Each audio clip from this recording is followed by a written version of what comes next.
Hello everyone, and welcome to the Sunday edition of A Proud Malcontent. I'm Pete Bell, and I am a proud malcontent. Shortly, I'll be introducing today's guest, first guest we've had on the show, a statistician, Stephen Duncan, and he'll be helping me with some number crunching on looking at support for independence. Because when it comes to crunching the numbers, that is definitely not my forte. So we're very fortunate to have Stephen Duncan coming along to help us with that.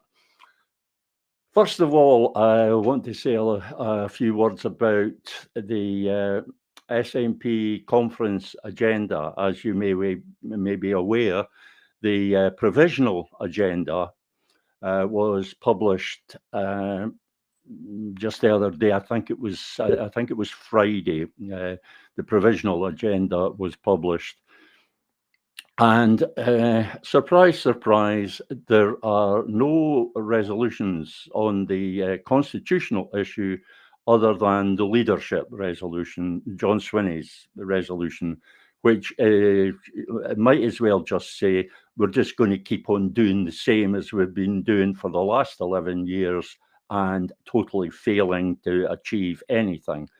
But the fact that it hasn't achieved anything doesn't seem to disqualify it as a strategy as far as the SNP leadership is concerned.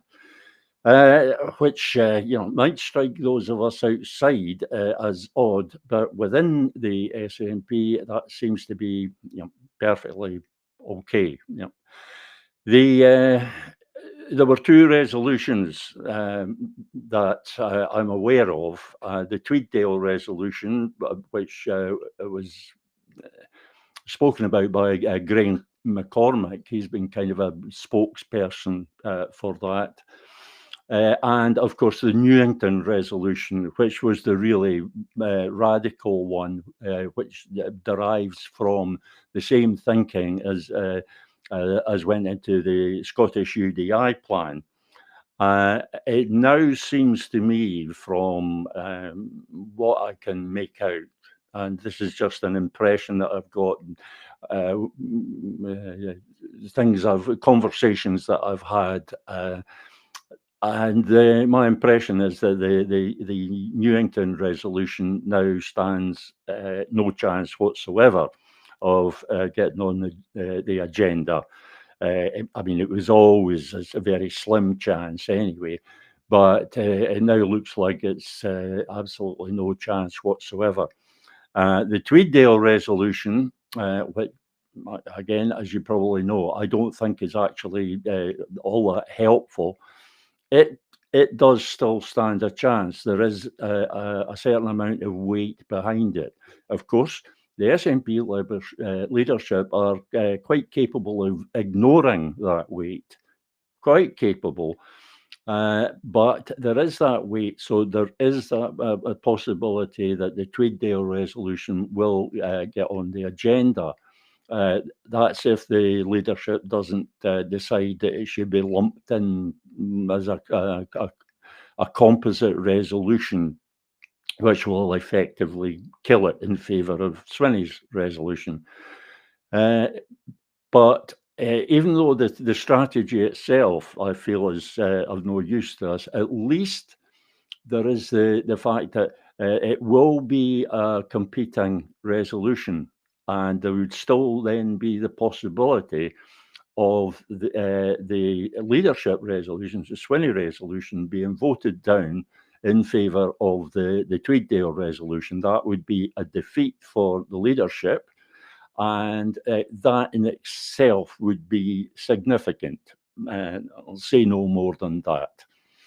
We await developments, as I say. It'll be, it could be another, I think, 5 or 6 weeks before the final agenda for conference is published. So we await developments with interest. I do know that the Tweeddale resolution is still being pushed.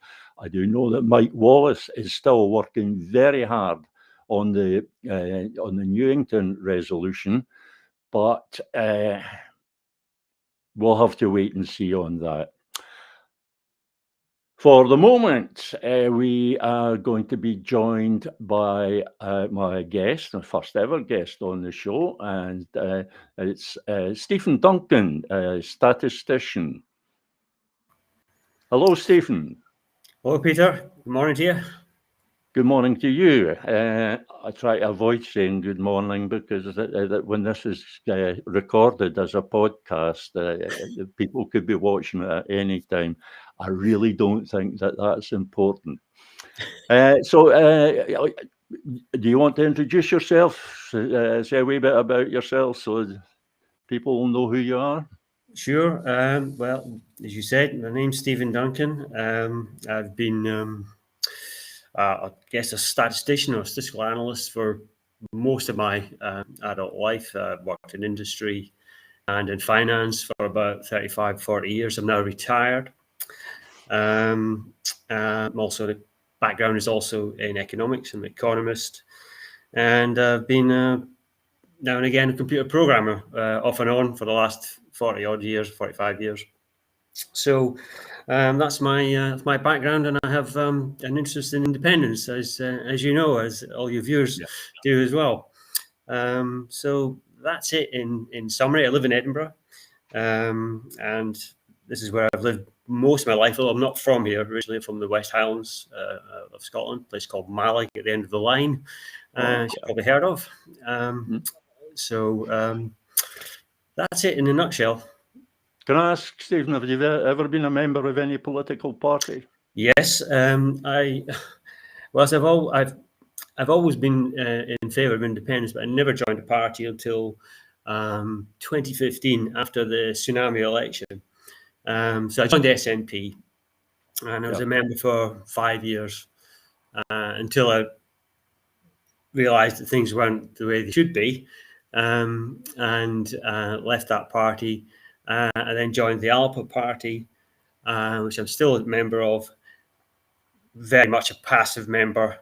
And, you know, they've been somewhat of a disappointment, I have to admit.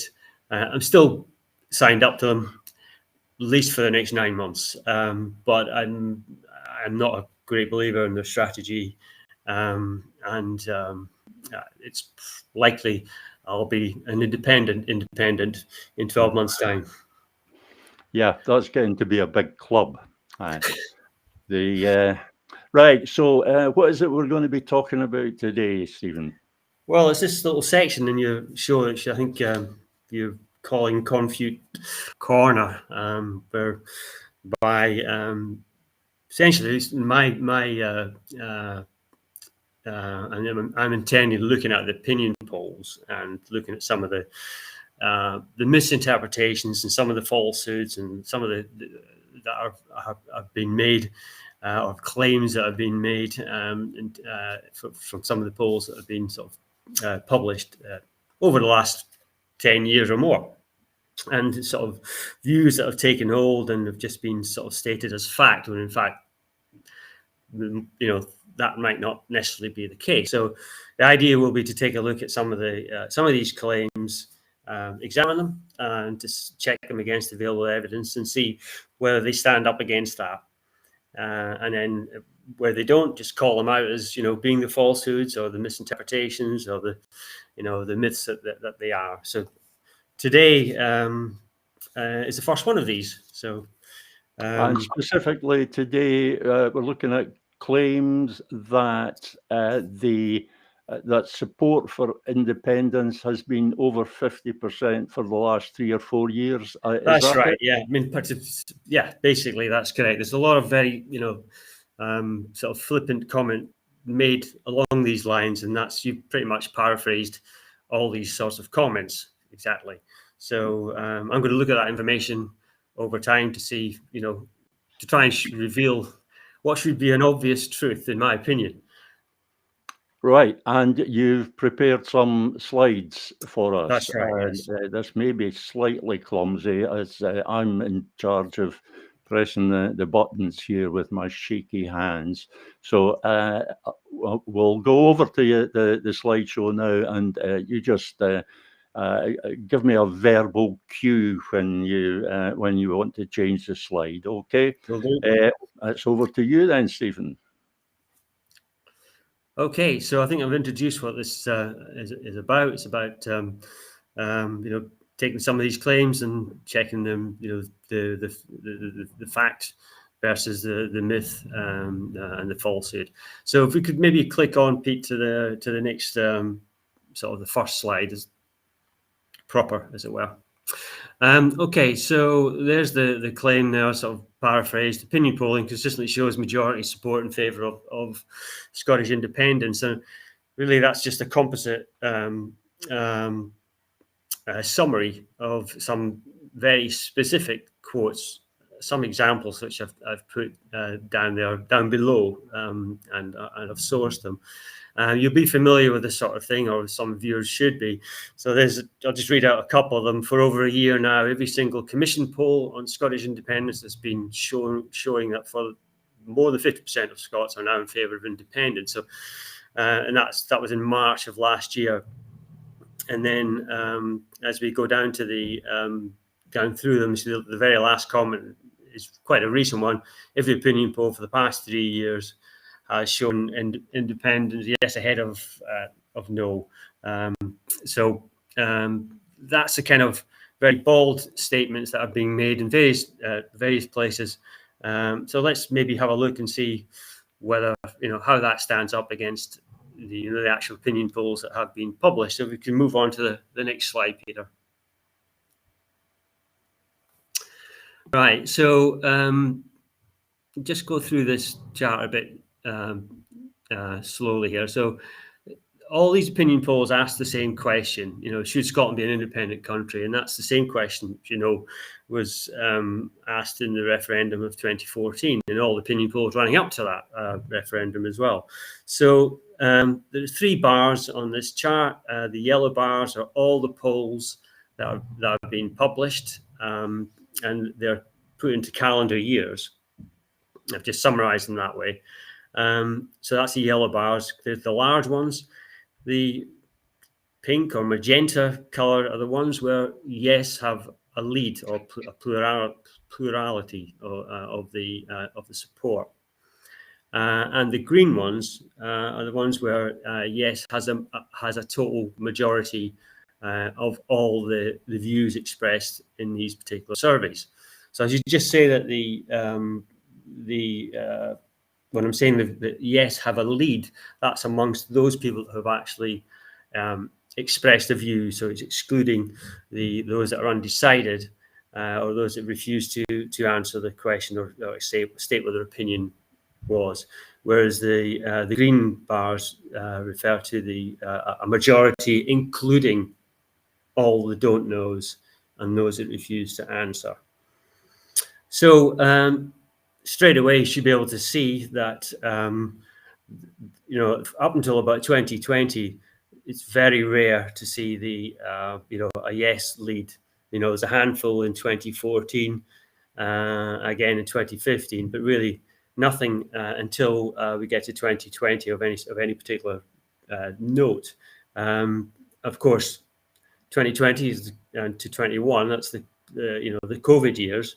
So that's, I think, pretty much know why the lead there was such a continuous lead for yes for about 18 months of that 2-year period. And that's because the First Minister Nicola Sturgeon was on television every day at lunchtime, presenting the updates on the pandemic. So and there was also this perception that perhaps the Scottish government was performing better than the UK government at that time. So independence did seem to be the sort of favoured option over that period. Just stop me, by the way, Peter, if there's any questions you wish to ask on this stuff. Also we had the Brexit had actually happened by the time, or was just about to happen. At the beginning of 21, 2020 was when the implementation period happened. So there's probably some reaction to that as well. But what we're really interested in is that bit that I've circled in red, I've got the dotted lines around, because that's where the comments relate to. They relate to the last few years of, where independence is, what the claims are that independence has been almost the settled will of the Scottish people, i.e. every opinion poll sort of indicating that yes was in the lead or was the majority view in the country. So if we can maybe home in on that by looking at the next slide. If you can click on to the next slide there. Okay, thank you. Okay, so this is looking at all the opinion polls in the beginning of 2022 to date. So exactly the same as the ones that were on the previous chart. It's just homing in on these ones. So what I've done is overlaid the quotes that I showed at the beginning onto that chart, and you can see they do look a little bit daft compared to the reality of the situation. So take a look at the first one, 6th of March 2024. For over a year now, every single commission poll on Scottish independence has been showing more than 50% of Scots are now in favour of independence. Well, in reality, now remember these bar charts are calendarised, and we're looking at a period that crosses 2 years here between March 23 and March 24. Only 9 of the 40 polls that were carried out over that period of time have yes in the lead, and only 4 of these, so less than half of these, have an overall majority. Over 50% of all those in the sample said yes, we're in favour of independence. And pretty much to say that's the same picture for every single one of these quotations. I think the last one is it's somewhat ironic that when it says the first red herring, every opinion poll for the past 3 years has had yes ahead of no. In reality, that's not the case. Even this year, alone, there have been 10 polls. Only half of them have yes in the lead, and 3 of these have a majority. So already that is not reflective of the reality. You don't have to take a look at the last 3 years; you just have to take a look at the last 6 months, and you can see that comment doesn't stand up to scrutiny. So maybe the next slide, Peter.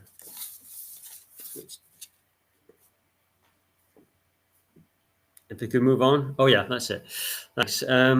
Yeah, so probably a more obvious falsehood you couldn't really hope to find in this case. Easily debunked claim. Been 114 surveys since in the last 3.5 years.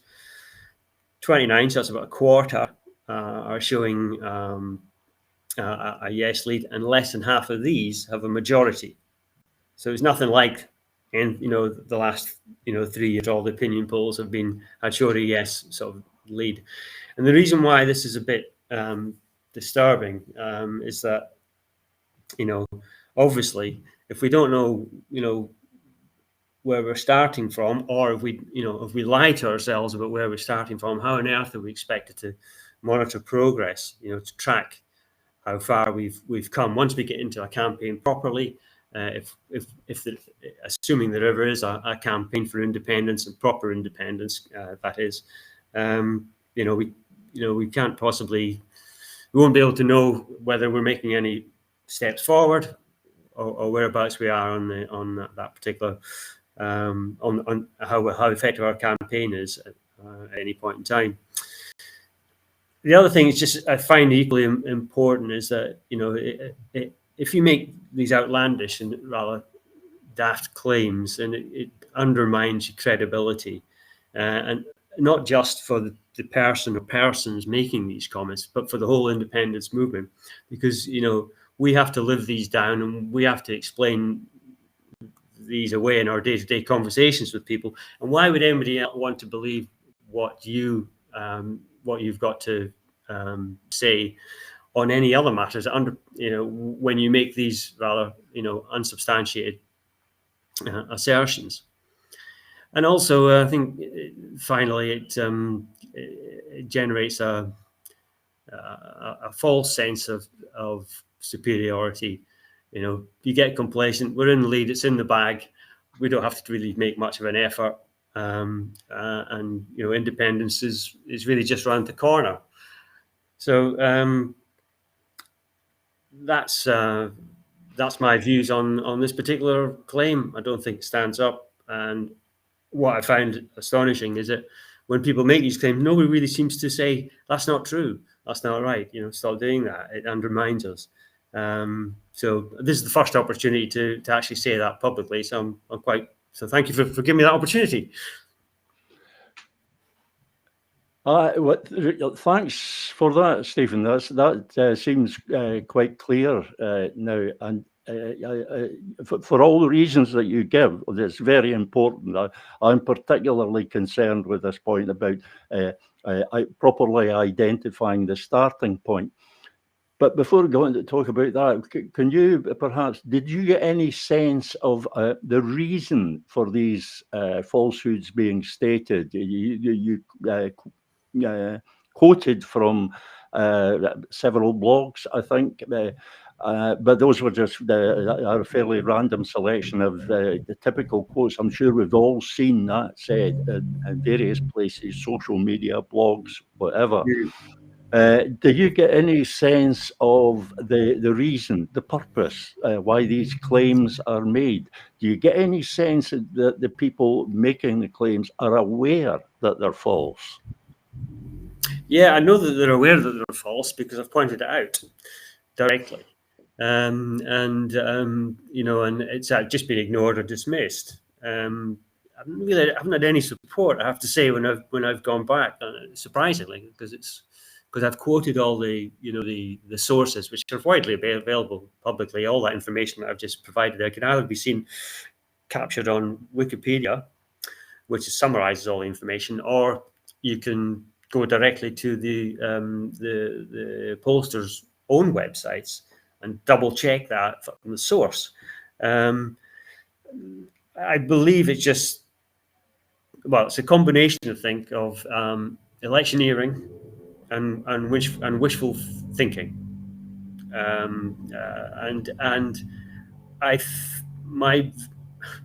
think the wishful thinking aspect, and the reason why people don't challenge it, is that they want it to be so. They want it to be the way it's been described to them. And persons making these claims must know it's not true. It's been pointed out. But it's almost as if people think, well, okay, it's in the absence of a process, in the absence of a deadline for getting to independence, all that's left is hope. And that's what people are clinging to: hope and faith and trust, and they're going to be let down. That is a concern that I share. That the disappointment, when people actually discover the reality, that the disappointment alone is enough to crush enthusiasm. We've had so much disappointment over the past 10, 11 years. And I really believe that this is having a dire effect. And I very much take your point about the wishful thinking. There's a lot of fantasy politics going on. There's a lot of people talking about things as if they were possible, as if they were realistic, and they're really just not. There's a lot of it. And the thing you've probably found is that if you start to point out the reality of the situation, just as you're pointing out the falseness of the claims of a yes majority, the word that's used all the time is negative. Why are you being so negative? Yeah. As if being negative, being positive, regardless of the facts, is somehow a good thing. Denying the facts, ignoring the facts, and being positive and upbeat despite the actual reality of the situation, as if that's all that matters. Have you found that? Oh yeah, definitely.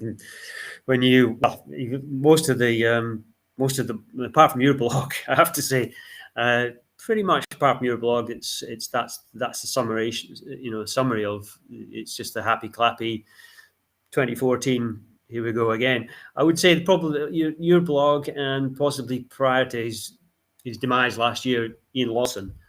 His blog was most definitely one that I would read. These were your blog and his blog were the ones that were based in reality, I'd say, and everything else is just Wings as well.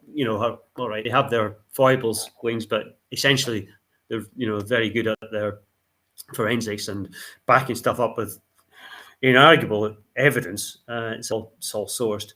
Don't necessarily agree with everything, but who agrees with everybody on everything? Anyway, but I think there is a lot of just this, it's just wishful thinking. I can't think of the other term for it.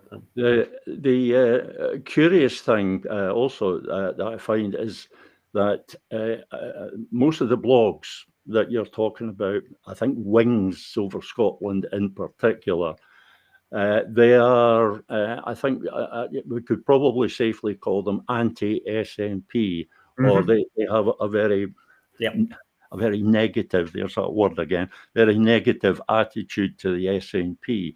But it seems to me that the only ones who benefit from these falsehoods are the SNP, because the SNP are the ones who come out with things like Alan Smith and his idiotic never been closer to independence, and this has been the theme all along the last 11 years, until recently, when it's changed slightly. The focus has become more on the way that Westminster is obstructing our right of self-determination.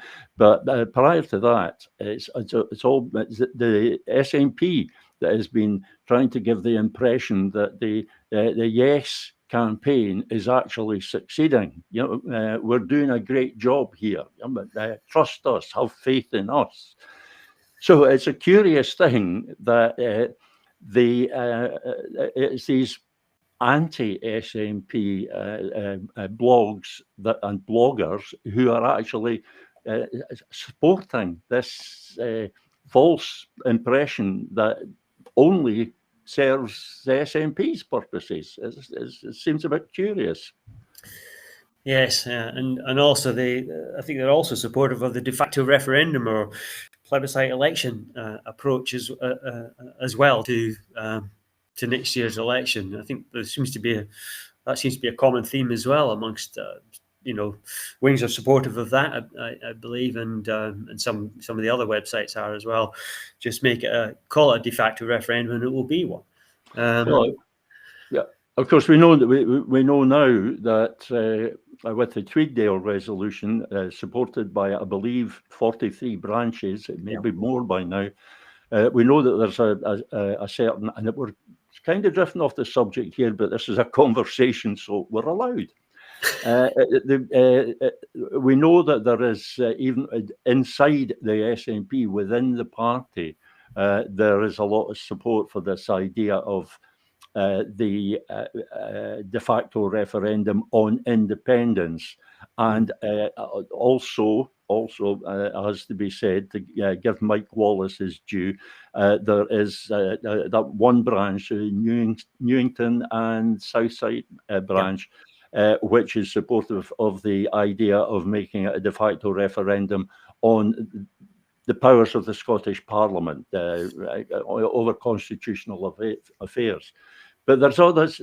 This is within the SNP. In the wider movement, there's far more, a much bigger proportion of the independence movement. Now, you know that I don't think a de facto referendum on independence will actually work.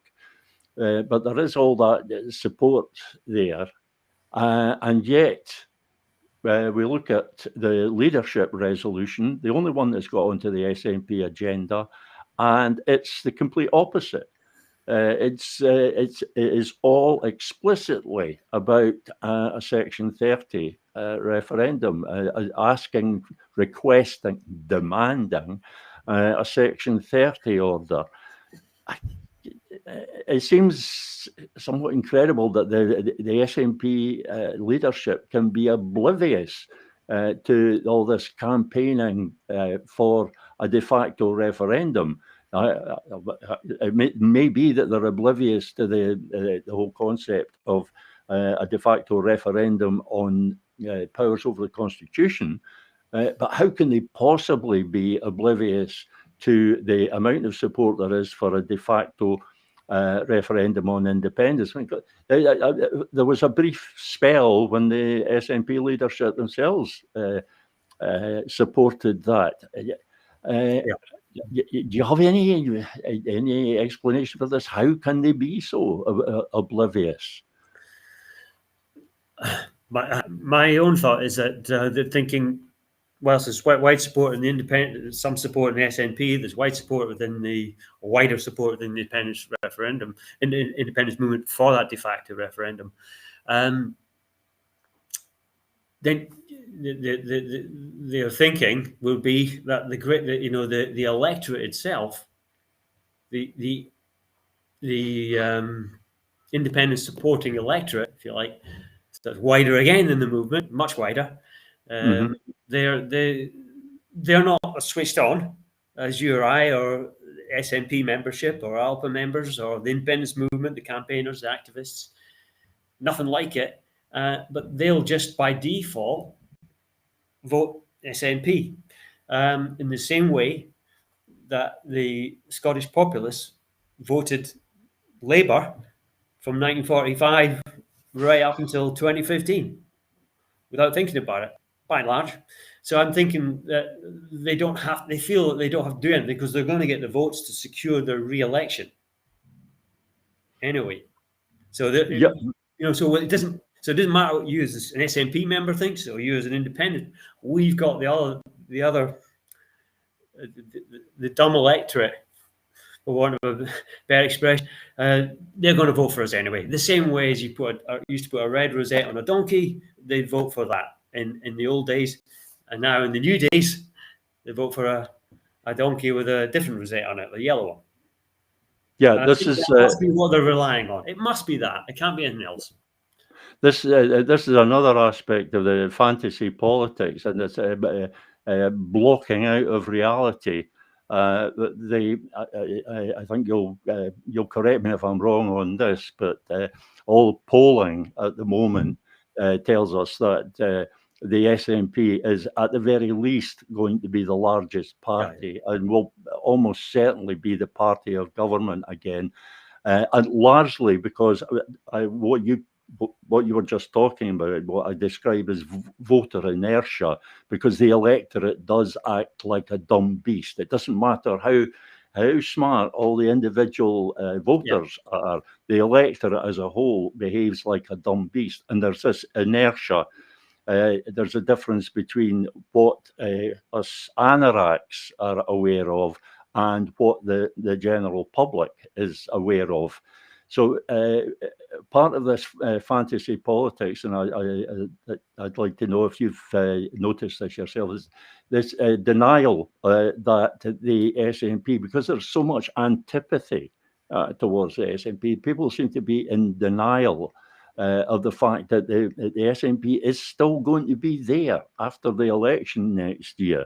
We have people actually fantasizing about some other party or parties suddenly rising and taking over from the SNP, and the SNP being eradicated. Now, the polling just makes a nonsense of that, I'm sure. Yeah. Oh, yeah. I mean, it doesn't even... I mean, I suppose if you're you're talking about the smaller parties and ones that, the tiny parties, and then you've got this Liberate Scotland umbrella sort of group, which formed of, I think, 3 groups at the minute, which was the ISP, which has been around, I don't know, 5-6 years. Don't register. A group called Sovereignty, don't register. And then you've got this other amorphous group of individuals called Independence for I4I, Independence for Independence. And a few of them stood at last year's UK general election in 2014. Got nowhere. Yeah, Maybe it just occurred. Sorry, Stephen. Sorry about it, but it just occurred to me that the Independence for Independence is itself an umbrella group, yes, which is now under another umbrella. So it's an yes. umbrella group within an umbrella group. Right. How's the dumb electorate going to make sense of that? Sorry to Agreed. No, you're right. It's just They mean well. But I don't. No I doubt. think when the people they'll hacked off of what we are saying now, and so it's not personal. It's just not going to go anywhere, in my opinion. If you once, it's a usual thing when you ask what happens once you get people elected, even if you get, you talk about fantasy politics, get a majority of Liberate Scotland delegates elected. What you're going to do then? Well, the best I've heard is, we'll see. I've actually heard we'll see. And one of the guys on, I think I'm not sure who it was, but it was on one of the podcasts that somebody said that, one of the from the 3 groups, and at least it was honest. But it's not. They're not. I can't see them achieving anything. I mean, last year the I4I group, I think, I don't know how many there were, 4 or 5 candidates maybe, and I think the best they achieved was, but in one seat, it was 2.5% maybe, and that was the local. It was Eva Comrie, who was quite popular locally, well known, 2.5%. So of the vote. So, and that's not looking in the polling. That's not looking like changing much this time around. Right. That's but we're actually getting people believing this. This is what worries me. We get people believing this. This is the 2 fantasies here that we've identified. There's a fantasy about our actual starting point, that we already have that support. And there's this fantasy about how somehow the SNP is going to be taken out of the picture. Yeah. And one of the things that I had to point out, we have to know exactly what our starting point is.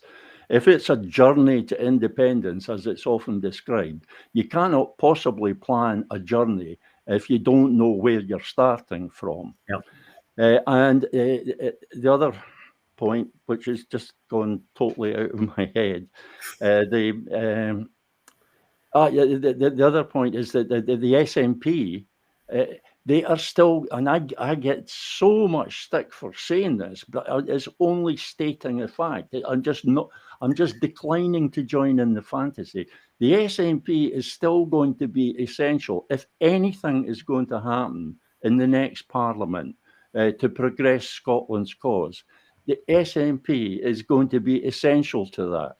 So we have these groups on the one hand saying the SNP is never going to do anything for independence. They're never going to do anything about it. It's absolutely impossible to change them. They are the way they are. They'll even call them a unionist party. They're saying that on the one hand. And then on the other hand, they're saying, if you vote for us and we get a majority among these, we get a majority, then we will do this. We will progress. We will do something. Wait and see what it is, but we will do something. And they seem to be totally oblivious to the fact that majority that they're talking about for doing something, doing whatever about Progressing Scotland. That majority must include the SNP. Mm. The SNP that they've said won't possibly ever change in order to support what it is they're trying to do. And the other point about this, and again, you will hopefully confirm this, it wouldn't matter, even supposing the SNP were reduced to 1 or 2 seats, they would still, those votes would still be required. Yeah. Because the chances of ever being the super majority are slim, vanishingly slim. Comments. Yeah. Yes. Well, I think you're right. But even though, I mean, so many things to think about the super majority quote marks. It doesn't matter when you get a super majority of seats. Because what in the end, if you do believe in Scottish in Scottish sovereignty, claim of right, it's popular vote that counts. It's popular support. So if you manipulate the system, no matter how satisfying it might be to get rid of you, to get rid of some unpopular SNP toffers, then it will be seen as that. And if you still only get 49% of the vote or 52% of the vote, there's still an awful big clump of people that are being ignored, even if you manage to get 3/4 of the seats in that unlikely event. When I say you manage to get, I mean, suppose genuinely pro-independence MSP, you still need the vote. You need the heft of the vote if you believe in democracy, if you believe in, particularly, you believe in what we're always talking about, which is Scottish popular sovereignty, where the people's votes count. So you need to get the bulk of the vote behind you. It's not just about a case about manipulating the system. But it's unlikely that you're going to achieve that anyway, because it's something we can look at maybe in another program in a bit more detail. But I think you can manipulate the system, but it relies somewhat on assumptions. So assumptions based on the latest opinion polling. So you have to assume certain things about what's going to happen to the constituency vote before you get the desired outcome in the list vote. Can I just we're looking for safe assumptions here. There are safe assumptions and unsafe assumptions. I think as a statistician, you'll be talking about safe assumptions. It's got to be safe assumptions, I think. But I think, it's. I mean, you take the. You just have to take a. I can only talk about in general terms. I haven't looked at it in real detail. But you have to. If you take an individual voter like myself, and let's say I had a genuine SNP candidate that you liked, and you knew they were supportive of independence and had a plan, and we're going to pursue it. And similarly, on the list, you had an ALPA party or an ISP party candidate. If you knew from local opinion polling, if such a thing existed, or you could carry out yourself and had the money to do so, and the time and the expertise, you could then establish whether you thought that candidate you were thinking of voting for in the constituency vote was definitely going to win. It was so far ahead, you could guarantee that we're going to win almost. You can't guarantee anything, but you could almost guarantee. Then you could say, I'll split my vote. I'll take my vote and won't vote for the SNP on the list. I'll now vote for one of the others. Then I know that I know that I'm going to win in both cases, as opposed to if the SNP candidate is only 1 or 2% ahead or 1 or 2% behind in the constituency vote in my local constituency, I might think, maybe I better vote SNP twice, because if he fails to win it on the seat in the constituency, at least I might get the party in on the list. So you almost have to know very well what's going to happen in the constituency before you cast your vote in the list. Now, it could be some of the polling saying that nationally polling, because we don't have local polling. If we have nationally, we know the SNP is well ahead, and that I think, okay, well, I'll vote there. I don't need to vote for the SNP. I vote for the SNP in the constituency. I'll vote for anybody else on the list, and I'll maximise my chances of getting my, the kind of people I want sitting in Holyrood. But you can't tell that for sure. Yep. When you talk about it, you're talking about you. Yes, that's right.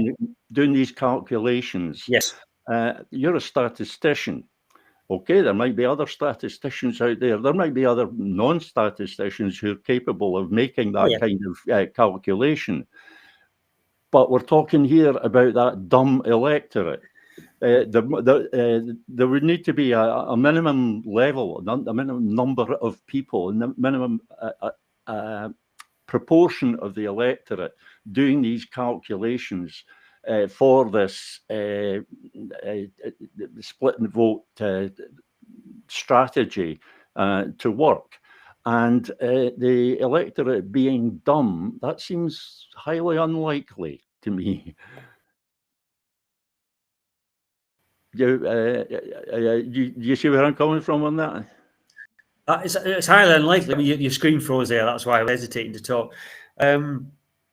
Yeah, I think what you have to rely on is the candidates doing that calculation and telling them this is the calculation. So vote for me on the constituency and vote for my supposed opponent on the list, or vote for the different party on the list. You'd almost have to have that, and they won't be able to do that because it's for a different. You can't advocate for a different party. I'm not even sure if it's legal, but it certainly would be. It might be seen as at least hypocritical if you were SNP advocating ALPA on the list. Yeah, there's things do that calculation for them. It could be done, but the things that are not practical. They're not right. Whether they're actually illegal, whether it's actually illegal, it is almost certainly contrary to any party's constitution for it to for any member to advocate for another party. I know that was in the SNP constitution. I was just a member of the SNP for many years, and I know it was that was in the. I would imagine it was the same for any party. And then with these umbrella groups, there's also the possibility of allegations of collusion. Two parties, or two or more parties, colluding to try and manipulate the outcome of the referendum. And I'm pretty sure that is illegal. One of these days, I'll maybe get a constitutional lawyer on the programme to address these issues. We still have, Stephen, about 10 minutes left, and there's been a few comments. So in the hopes of encouraging more comments, if you don't mind, I'm going to read out a few of them, and we'll maybe get some reaction from you to those. Kyle Renton, this was some time ago. He said, very pleased to see you all doing something. The SNP's current plan is nothing more than carrot dangling. Well, I think there will be a general agreement with that, other than among the SNP loyalists, of course. But yeah, this is the parties, and it's not just the SNP. I have to stress this: it's not just the SNP, but this is the politicians in general being totally focused on electioneering and not on Scotland's cause. Next comment, and Peter Craig is making sure that we hear him. He's shouting here. If the SNP lose the independence, then they will be finished for good by the people, being succoured by your own government for years. I think I see the point that Peter's trying to make here, and this is that if the SNP go into the election as they are now with the what John Swinney laughingly calls his strategy, his plan for independence, and we end up with another 5 years lost to add to by that time it will be 11 that have already been lost. Then come 2031 or come the next UK general election, I think that's it must be by I think it's August 2029. That's subject to confirmation. The electorate in Scotland is going to punish the SNP very, very severely. And well, to a certain extent, I like to think that's true. You would like to think that the electorate would, but again, we're talking about this a dumb electorate and the inertia where it takes that electorate time to catch up with the anoraks. So the stuff that we are talking about, the electorate is. I fall for this myself sometimes. I'm saying things online, and in my mind, I'm broadcasting this to the whole of Scotland. I'm not. I'm broadcasting it to maybe 100 people who actually tune in for this or who watch the podcast afterwards. And maybe 1,000 people reading a blog. We're not reaching them. We're not reaching them at all. What do you think the electorate are likely to punish the SNP? Well, I would say that it took them 70 years to get around to punishing British Labour in Scotland. From 1945 to 2015, it took them a long time to suss that one out. Yeah, I didn't think the electorate were quite that dumb.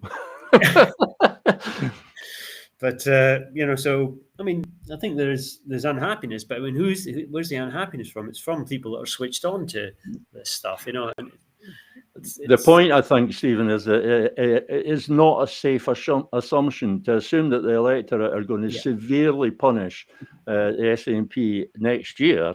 Is far from being a safe assumption.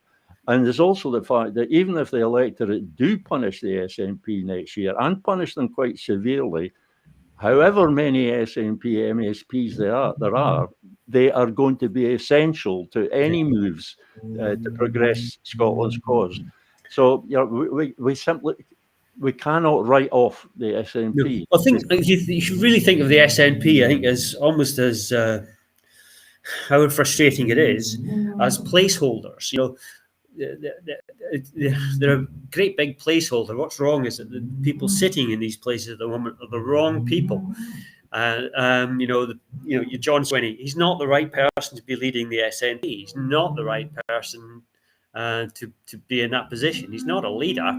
He's, at best, he's a manager, and he's not a very good manager. And there's a whole lot of people around him at the top of the SNP like that. And that's where the frustration comes from, the anger comes from. It annoys me.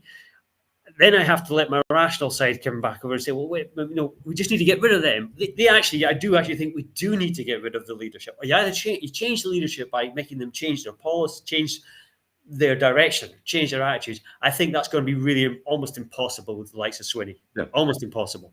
I have to stress that as impossible as it seems, it is the only thing that we can do for 2026. We're not going to get rid of the SNP. We're not going to get rid of the SNP leadership. Therefore, with the rational head on, changing the policy, changing the strategy is the only thing that we can even hope to do, even if it's not a very realistic hope. It's so late in the day, I agree. And getting a less and less realistic hope as time goes on. Another comment, Paul Carpentier, he says, "Hi, there is no purpose to achieve anything, I thought, but just getting a majority for a manifesto for independence.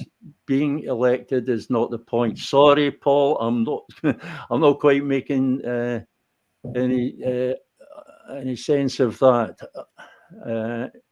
No, we'll move on. There's another comment here, Derek Kerr, who says, "Sobering truths, gents, paints a sobering picture of the job at hand. Doesn't matter where we are starting from, the job still needs to be done.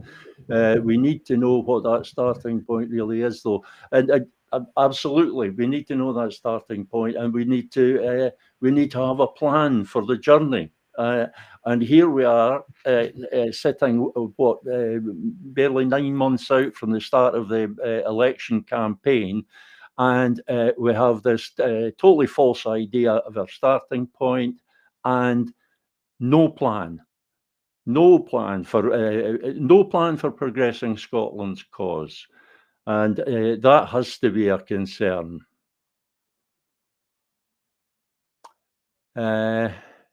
Is this right? That's Derek.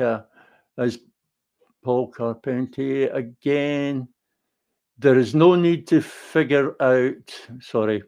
There's no need to figure out who is going to be elected or not. When the vote is done, it is done, and there is nothing to be done afterwards. All attempts will be discarded. If that is UDI on the map, nobody should care about who from any independence party is elected or not. If one vote for any indie party counts against UDI, a 50% threshold, in addition to a majority of indie seats, what would we care about what is said? If we want that, I think it's meant to be vote to be a hidden referendum, we don't care about policy. Independence is not about policy. I see where Paul's coming from on this. The policy agenda is a separate thing completely from the constitutional issue, and that's something I've been trying to stress for a long time now. The constitutional issues should be dealt with in isolation. I don't know if you agree with that, Stephen. Oh yeah, it's the thing that's overarching. I mean, you can't enact any of your policies without independence. You can't enact them fully and properly. Whatever your policies are, whether I agree with these policies or not, doesn't matter.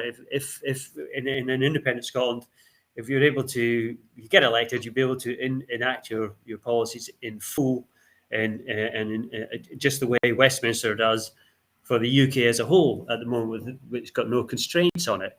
And that would be how it would happen in Scotland, albeit we'd hopefully be a little bit more democratic, have a little bit a better more of a PR system of electing governments. But that would be up to us to even making that decision would be up to us in an independent Scotland to decide. At the moment, our hands are tied, and your policies they just sit underneath independence. Yeah. They're almost not relevant.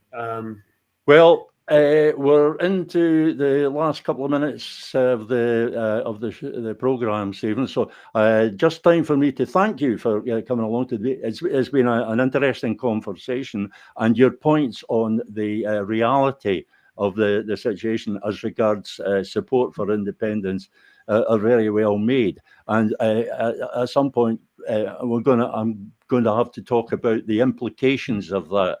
But and there are serious implications for that. But at the moment, I'd just like to thank you, and perhaps you'll join us again for another Confute Corner on another Sunday.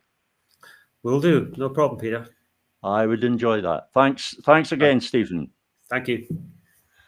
And like I say, that's almost out of time. I've only a couple of minutes to go. Just time for me to remind you that I'm back here on Wednesday afternoon from 2 until 3 on a Wednesday afternoon.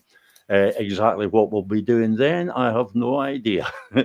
Like most days, today was actually the first show, the first program that's actually been even vaguely planned, and that was only because Stephen was involved and doing most of the planning. So I'm very grateful to him. Once again, let me remind you that we can take live comments during the program, as we've just discovered. And also, you can email comments or questions to proudmalcontent@peterabell.scot. That's proudmalcontent@peterabell.scot. And peterabell.scot is the web address for my blog, if you would like to read that, because I usually follow up there on some of the topics that we're covering in these podcasts. For the moment, it's just time for me to thank you for joining us. I believe it's been an interesting program, and I hope to see some feedback from you For just now, goodbye.